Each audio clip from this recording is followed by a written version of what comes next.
माता महागौरी की कथा। जय माता दी। आप सभी का दिन शुभ और मंगलमय हो। आज शारदीय नवरात्रि की अष्टमी तिथि है और आज महाअष्टमी का दिन शिव प्रिया माता महागौरी को समर्पित है। आज के दिन पूरे भक्ति भाव से माता महागौरी की पूजा करने और कथा का श्रवण करने से व्यक्ति को धन ऐश्वर्य की प्राप्ति होती है। जीवन में सुख समृद्धि का आगमन होता है। सभी प्रकार के कष्ट दूर हो जाते हैं और अमोघ फल की प्राप्ति होती है।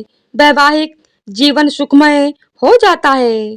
तो आज मैं सुना रही हूँ नवरात्रि के अष्टमी के दिन सुनी जाने वाली माता महागौरी की दुर्लभ कथा। इन कथाओं को बड़ी श्रद्धा तथा प्रसन्न चित मन से पूरा अवश्य सुनिएगा। इससे सभी प्रकार की मनोकामनाओं की पूर्ति होती है। कथा को आधा अधूरा छोड़े बिना कथा का पूरा श्रवण करें। तो आइए माता रानी का ध्यान करते हुए कथा का रसपान करते हैं। प्रिय भक्तों, देवी भागवत पुराण के अनुसार शुंभ और उसके छोटे भाई निशुंभ नामक दो असुरों ने इंद्रलोक पर आक्रमण कर दिया। देवताओं को पराजित करके इन असुरों ने स्वर्गलोक पर अधिकार कर लिया था और देवताओं को वहां से भगा दिया।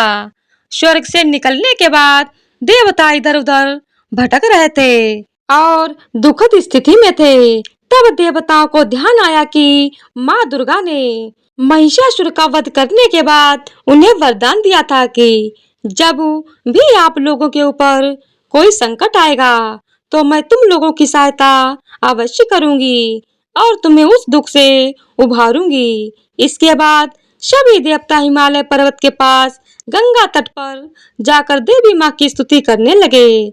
इधर भगवान शिव देवताओं का हाल जानते थे कि केवल माता पार्वती ही देवताओं को कष्ट से मुक्ति प्रदान कर सकती हैं। अब भगवान शिव माता पार्वती से यह सब बातें कैसे कहें, क्योंकि देवी पार्वती अपनी गृहस्थी में इतनी रम चुकी थी कि वो तो भूल चुकी थी कि वे माता पत्नी और गृहिणी होने के साथ साथ जगत जननी भी हैं। उन्हें जगत का कल्याण करना है।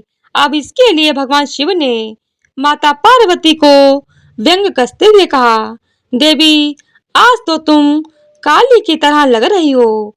तुम्हारा गौरव कहाँ गया? जब से तुम काली का रूप धारण की थी तब से तुम्हारी काया धूमिल हो गई है। भगवान शिव के इस मजाक से देवी पार्वती नाराज हो गईं और कहा, आपने मुझे काली क्यों कहा?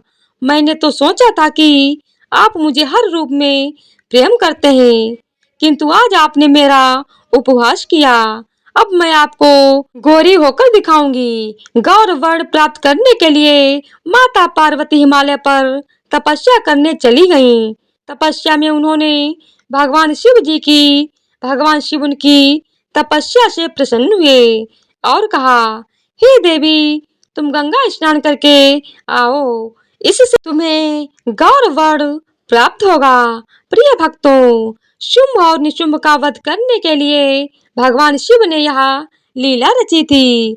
जब माता पार्वती गंगा स्नान कर रही थीं, तभी सभी देवता भी आदि शक्ति की आराधना कर रहे थे। माता पार्वती ने देवताओं से पूछा, आप सभी किसकी स्तुति कर रहे हैं और आप पर क्या विपत्ति आई है? माता पार्वती के पूछने पर देवताओं ने शुंभ और निशुंभ के बारे में बताया कि असुरों ने देवताओं को पराजित करके स्वर्गलोक पर कब्जा कर लिया है और तब से सभी देवता इधर उधर भटक रहे हैं। अब गंगा स्नान के दौरान माता पार्वती को गौर वर्ण प्राप्त हुआ और उनके शरीर से एक श्याम वर्ण की देवी प्रकट हुई, जिसे कौशिकी देवी कहा गया। कौशिकी देवी के प्रकट होने के बाद उन्होंने माता पार्वती को प्रणाम किया और देवताओं को उनकी रक्षा का आश्वासन दिया। अब माता पार्वती की आज्ञानुसार माता कौशिकी हिमालय के रमणीय क्षेत्र में चली गईं और वहां उन्होंने शुंभ और निशुंभ को युद्ध के लिए ललकारा। देवी कौशिकी ने शुंभ और निशुंभ समेत उसकी पूरी सेना का अंत कर दिया। शुंभ और निशुंभ अश्रों का अंत करने के बाद भगवान शिव ने माता पार्वती को समझाते हुए कहा कि उन्हें काली कहकर व्यंग करने के पीछे का उद्देश्य देवी कौशिकी का जन्म था, ताकि वह देवताओं की मदद कर सके और उन्हें फिर से स्वर्ग लोक की प्राप्ति हो सके। बिना इस व्यंग के शुंभ और निशुंभ का वध संभव नहीं था। इस प्रकार माता पार्वती के शरीर से प्रकट होने के कारण देवी कौशिकी उनकी पुत्री कहलाई। देवी कौशिकी को उग्र तारा भी कहा जाता है। वही एक अन्य कथा के अनुसार माँ महागौरी ने देवी पार्वती रूप में भगवान शिव को पति के रूप में प्राप्त करने के लिए कठोर तपस्या की थी।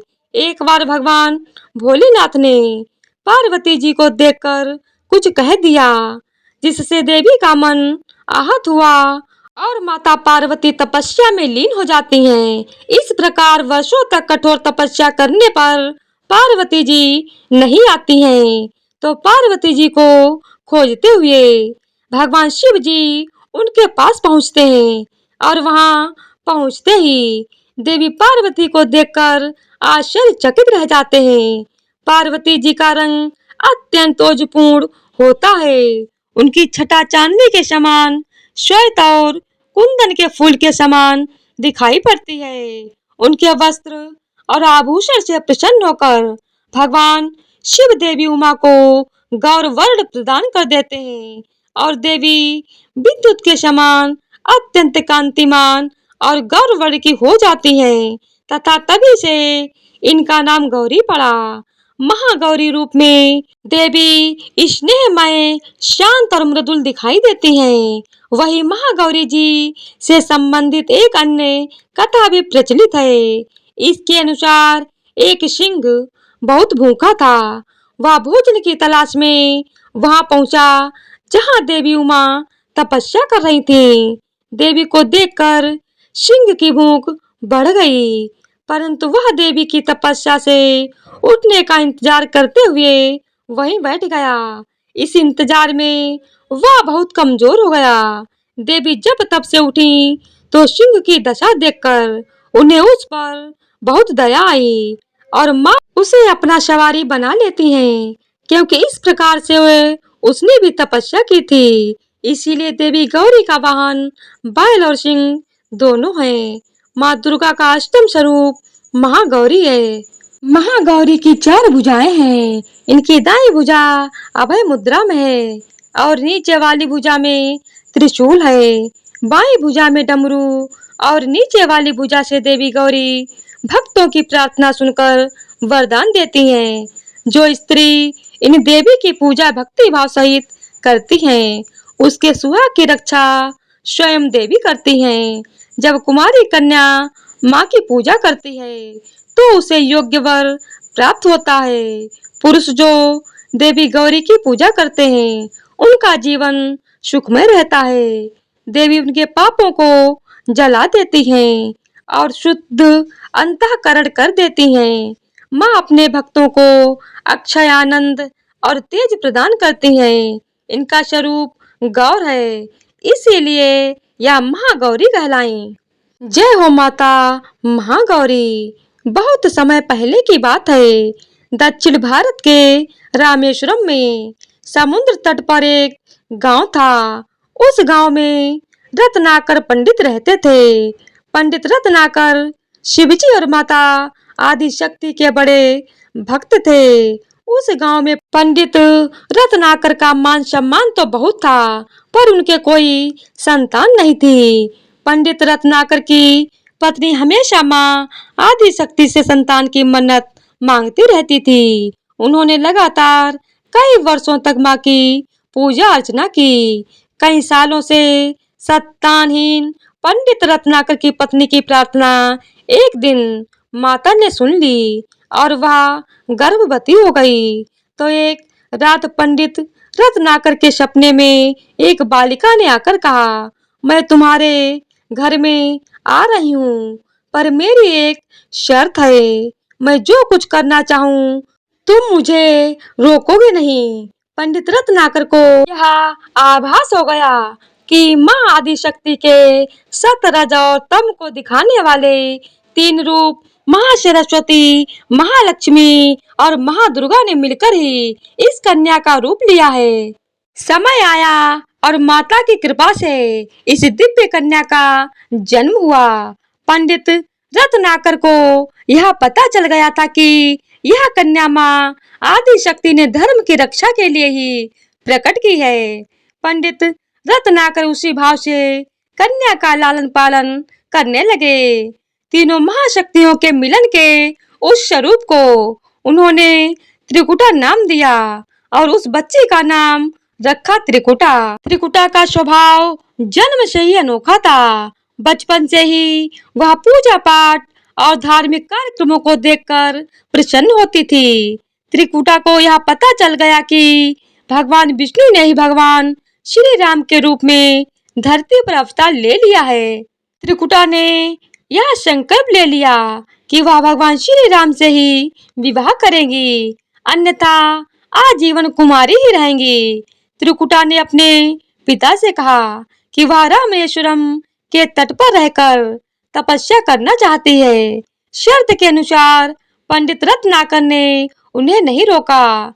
10 वर्ष की उम्र से ही त्रिकुटा समुद्र तट पर एक कुटिया बनाकर रहने लगी और भगवान श्री राम को पति मानकर उनको पाने के लिए कठोर तपस्या करने लगी। इसी तरह कठोर तपस्या करते करते त्रिकुटा को बहुत वर्ष बीत गए। सीता हरण के बाद भगवान श्री राम अपने भाई लक्ष्मण के साथ वानर सेना लेकर सीता की खोज करते हुए रामेश्वरम पहुँचे। श्री राम को पुल बंद जाने तक वहाँ ठहरना था। भगवान श्री राम एक दिन विचरण कर रहे थे, तभी समुद्र तट पर एक तेजस्विनी ध्यान मग्न कन्या को देखकर बहुत चकित हुए। उस कन्या के तप से वह स्थान अलग ही रोशनी से प्रकाशित हो रहा था। भगवान श्री राम उस कन्या के तपोस्थल तक पहुँचे। भगवान ने उस कन्या से पूछा, तुम कौन हो देवी, और इतनी कम उम्र में इतनी कठोर तप क्यों कर रही हो?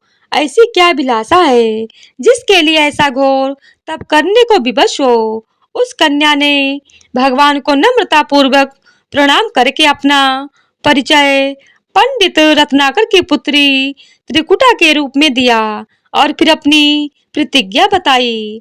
त्रिकुटा जान गई थी कि उनके सामने साक्षात भगवान श्री राम जी ही खड़े हैं, इसीलिए उन्होंने निवेदन किया कि आप मुझे पत्नी के रूप में स्वीकार कर लें। इस पर भगवान श्री राम ने कहा, हे देवी, यह संभव नहीं है। मैं एक ही पत्नी के संकल्प से बंधा हूँ। अपनी पत्नी के अपहरणकर्ता को दंड देने के लिए यहाँ तक सेना सहित आया हूँ। त्रिकुटा को यह सुनकर बड़ा ही दुख हुआ। त्रिकुटा ने अपने कठोर तप का वास्ता दिया और फिर भगवान से विवाह करने की पुनः याचना की। त्रिकुटा ने कहा, हे प्रभु, क्या मेरा यह तप व्यर्थ हो गया? मेरे तप में क्या वह शक्ति नहीं है कि आपको प्राप्त कर सकूं? अगर मेरा तप अभी कम है तो मैं इससे और कठोर तप करूंगी और तब तक जारी रखूंगी तब तक मेरी अभिलाषा पूरी नहीं हो जाती। भगवान श्री राम ने कहा, जब मैं सीता का पता लगाकर लौटूंगा तब तुम्हारे पास आऊंगा। यदि तुम मुझे पहचान लोगी तो मैं तुम्हारी इस बात पर सही निर्णय करूंगा। त्रिकुटा को इस बात से बड़ी प्रसन्नता हुई कि उनका तप सफल है, क्योंकि भगवान ने उन्हें वचन दिया। अब उन्हें अपने स्वामी की प्रतीक्षा में सफल होना है। इस प्रसन्नता के भाव से विह्वल त्रिकुटा का उत्साह और भी बढ़ गया। त्रिकुटा ने और कठिन तपस्या करना शुरू कर दिया। उनके तप का प्रभाव ऐसा था कि उनकी कुटिया के आसपास का पूरा क्षेत्र एक अलग ही प्रकाश से प्रकाशमान होता था। अब भगवान श्री राम ने रावण का वध किया और विभीषण को लंका का राजा बनाकर अपनी पत्नी, भाई और समस्त सेना के साथ वहां अपनी अयोध्या नगरी लौटने की तैयारी करने लगे। भगवान श्री रामचंद्र जी लंका विजय के बाद पुष्पक विमान पर सवार होकर लौट रहे थे। उन्हें त्रिकुटा को दिया हुआ अपना वचन भी पूरा करना था। रामेश्वरम के तट पर पहुंचते ही भगवान श्री राम ने विमान रुकवा दिया। सभी आश्चर्य में पड़ गए तो प्रभु श्री राम ने कुछ पल प्रतीक्षा करने को कहा। इसके बाद वह अकेले ही चल पड़े। सारी सेना भगवान की आज्ञा के अनुसार वहीं ठहर कर उनकी प्रतीक्षा करने लगी। भगवान श्री राम ने एक बूढ़े ब्राह्मण का भेष धारण कर लिया और देवी त्रिकुटा के पास पहुँचे। प्रभु उनके साथ थोड़ी देर तक रुके पर त्रिकुटा उन्हें पहचान नहीं सकी। तब भगवान श्री राम अपने असली रूप में आ गए और उन्होंने त्रिकुटा से कहा, हे देवी, मैं आपको दिए वचन के अनुसार आपके पास आया था, परंतु आप इस परीक्षा में सफल नहीं हुई। वैसे भी इस जन्म में देवी सीता से विवाह कर मैंने एक पत्नी व्रत का प्रण लिया है, इसीलिए तुम्हारे साथ विवाह तो असंभव ही था। प्रभु श्री राम के मुख से इस प्रकार की बातें सुनकर देवी त्रिकुटा कुछ निराश हो गईं। भगवान ने उनकी मनोस्थिति समझ ली और मधुर वचन में बोले, हे देवी, आपको निराश होने की आवश्यकता नहीं है। तुम्हारा यह संकल्प मैं पूरा करूंगा, लेकिन इस युग में तो मैं एक ही पत्नी व्रतधारी होने के कारण विवश हूँ। लेकिन कलयुग में जब मैं कल्कि के रूप में अवतार लूंगा, तब मैं तुम्हें अपनी पत्नी के रूप में अवश्य स्वीकार करूंगा। तब तक तुम हिमालय स्थिति त्रिकुट पर्वत पर जाकर तप करो और मेरे अवतार की प्रतीक्षा करो। भगवान श्री राम ने त्रिकुटा को वरदान देते हुए कहा, तुम भक्तों के कष्ट और दुखों का नाश करते हुए इस संसार का कल्याण करती रहो। श्री विष्णु का अंश होने, उनके कुल में अवतार होने तथा विष्णु पूजन होने के नाते सारा संसार तुम्हें माता वैष्णो देवी के रूप में पूजेगा। जो भी भक्त भक्ति भाव से तुम्हारी पूजा अर्चना करेंगे, उन्हें तुम सर्वस्व प्रदान करोगी। भगवान श्री राम यह वरदान देकर चले गए। त्रिकुटा भगवान श्री राम से मिले इस वचन से अत्यंत प्रसन्न थी। उन्होंने प्रभु के आदेशानुसार संसार के कल्याण का संकल्प लिया। त्रिकुटा उत्तरी भारत के माणिक पर्वत श्रृंखला के 3 पहाड़ियों वाले त्रिकुट पर्वत पर तप करने के लिए आ गईं और वहीं पर माता वैष्णो देवी के नाम से विराजमान है। भगवान श्री राम का वरदान होने के कारण वैष्णो देवी भक्तों की सभी मनोकामनाएं पूरी करती हैं। इसीलिए माता का स्वरूप कुंवारी है। त्रिकुटा भगवान श्री हरि के कल के अवतार की प्रतीक्षा कर रही हैं। तो एक बार प्रेम से बोलिए, अम्बे मात की जय हो, जय हो अम्बे माँ। अपने सभी भक्तों की रक्षा करना, उन्हें सुख शांति और समृद्धि प्रदान करना। तो आइए अब महागौरी की आरती करते हैं। जय महागौरी जगत की माया, जय उमा भवानी, जय महामाया। हरिद्वार कनखल के पासा, महागौरी तेरा वहाँ निवासा। चंद्रकाली और ममता अम्बे, जय शक्ति जय जय माँ जगदम्बे। भीमा देवी विमला माता, कौशिकी देवी जग विख्याता।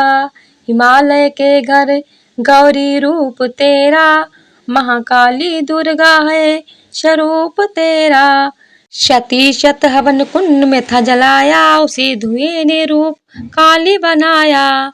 बना धर्म सिंह जो सवारी में आया, तो शंकर ने त्रिशूल अपना दिखाया।